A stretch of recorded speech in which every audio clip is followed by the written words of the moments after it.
आप लोग देख सकते हैं कि आप लोग का थर्ड क्वेश्चन है एक्सरसाइज का। क्वेश्चन क्या कह रहा है एक बार देख लीजिए। An electric bulb is rated 220 volt and 100 watt when it is operated on 110 volt the power consume will be. देखिए यहाँ पे क्वेश्चन कह रहा है कि एक इलेक्ट्रिक बल्ब है ना, जो 220 वोल्टेज का है। जब वो 220 वोल्टेज का है तो पावर कंजम्पशन हो रहा है 100 वाट। अब उसी बल्ब को हमने क्या कर दिया, 110 वोल्ट प्रोवाइड कर रहे हैं। उसी बल्ब को हम अब जो हम वोल्टेज प्रोवाइड कर रहे हैं वो 110 वोल्ट प्रोवाइड कर रहे हैं। तो अब पूछ रहा है कि अब पावर कितना कंज्यूम होगा। ठीक है, तो इस क्वेश्चन को सिंपली कैसे करा जाएगा, एक बार दो केस बना लिया जाए। दो केस इन द सेंस की दो केस कैसे बना लिया जाए, केस 1 केस 2। दो केस कैसे हो जाएगा, देखिए यहाँ पे हमें क्या दिया हुआ है, केस 1 में एक इलेक्ट्रिक बल्ब है। ठीक है, ये इलेक्ट्रिक बल्ब है, हम मान लिए इसका वोल्टेज कितना है 220 और पावर कितना है 100 वॉट। यहाँ पे वो कह रहा है कि इसकी जो वोल्टेज है कितनी है 110 वोल्ट है, मतलब यही बल्ब 110 वोल्ट पे ऑपरेट हो रहा है। तो बताओ पावर कंजम्पशन कितना होगा।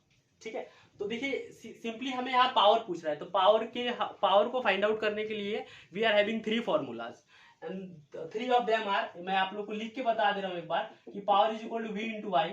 एक और ये फॉर्मूला पहला, और दूसरा हो जाएगा आई स्क्वायर इंटू आर और P is equal to V square by R. तो आप लोग देखिए यहाँ पे हमें जो चीजें दी हुई है वो वी और पी दिया हुआ है, तो वी और पी दिया हुआ है, तो यहाँ से हम लोग आर निकाल लेंगे।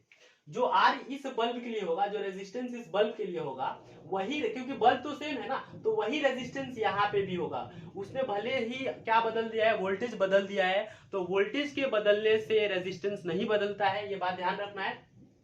तो यहाँ आर फाइंड आउट कर लेंगे और जो आर आएगा वो यहाँ पुट कर देंगे, तो वहां यहाँ से जैसे वी और आर आ गया तो यहाँ से क्या आ जाएगा, हमें पी आ जाएगा। तो इस फॉर्मूले का यूज करेंगे, इस थर्ड वाले फॉर्मूले का यूज करेंगे। देखिए कैसे होगा ये फॉर्मूला में लिखे रहने, एक मिनट में रफ कर दूं।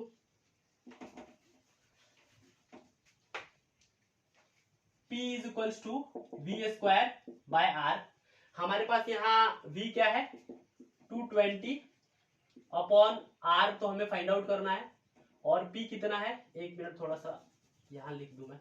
P कितना है हमारे पास 100 और V कितना है 220 का स्क्वायर अपॉन R। हमें यहाँ से R फाइंड आउट कर लेना है। तो R फाइंड आउट करने के लिए क्या फॉर्म हो जाएगा, R कैसे फाइंड आउट करेंगे, R यहाँ आ जाएगा तो 220 का स्क्वायर अपॉन 100। अब इस 220 का स्क्वायर क्या हो जाएगा, 220 को सॉल्व करेंगे तो एक बार कर लेते हैं। 220 इंटू 220, 0 इंटू 0 2 0 0, 2 0 0, 2 2 4, 2 2 4, 0 0 0, 2 0 0, 2 2 4, 2 2 4, 0 0 4 4।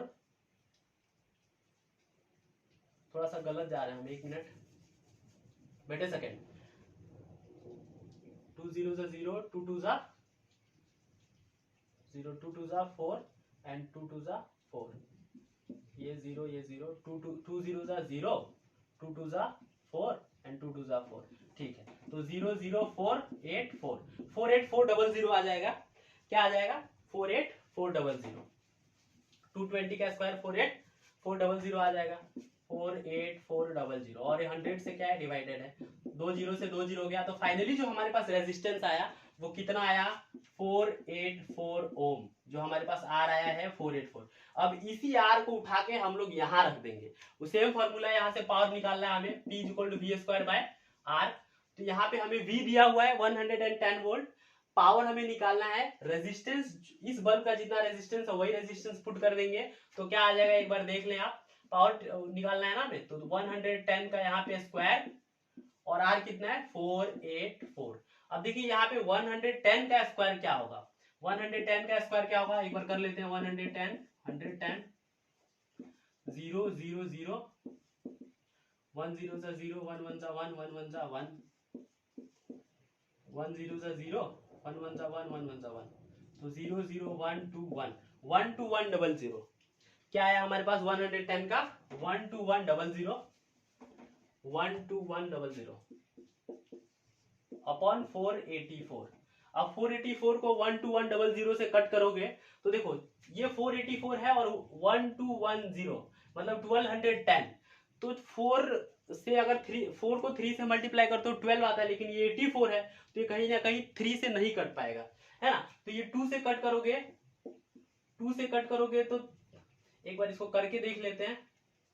1 2 1 0 0 4 8 4 4 8 सॉरी 4 4 8 4 को 2 से काटोगे, सॉरी 2 से मल्टीप्लाई करोगे तो कितना आ जाएगा, 2 4 जा 8, 2 8 जा 16, 6 1 9 6 8, तो 9 6 8 आ जाएगा। कितना आ जाएगा, 9 6 8, 9 6 8 आ गया। तो यहाँ से 9 6 8, 10 में से 8 गया 2, यहाँ से 10 में से 6 गया 4, 11 माइनस 9, यहाँ 2 4 2 0 0, है ना, ये आ गया अपने पास। तो 4 8 4 ये 2 से कट गया था, है ना, 2 से आया था। अब 4 8 4 2 4 2 0 5 से कटता है, करोगे तो 2 4 D 0 आएगा, है ना, तो 25 आएगा।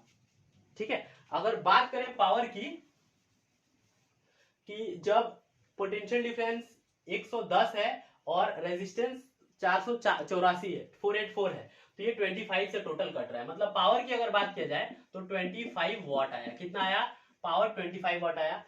कहने का मतलब ये है कि जब पोटेंशियल डिफरेंस 220 था, पावर 100 वाट कंज्यूम हो रहा था, है ना, रेजिस्टेंस 484 था। हमने उसी रेजिस्टेंस को उठा के यहाँ रख दिया और देखिए ये यहाँ पे V रखा, यहाँ पे R रखा और यहाँ से P आया, और जो P आया वो कितना आया, 25 वॉट के बराबर आया। तो इस तरह से करना था। सीधा सीधा इसमें एक ही फंडा है, ये याद रखना है कि जो रेजिस्टेंस इस बल्ब के लिए है, देखिए बल्ब तो सेम है ना, तो जो रेजिस्टेंस इस बल्ब के लिए आया है वही रेजिस्टेंस इस यहाँ का जो बल्ब है, सॉरी मैंने बनाना भूल गया, तो यहाँ का जो बल्ब है वो रेजिस्टेंस क्या रहेगा, सेम रहेगा।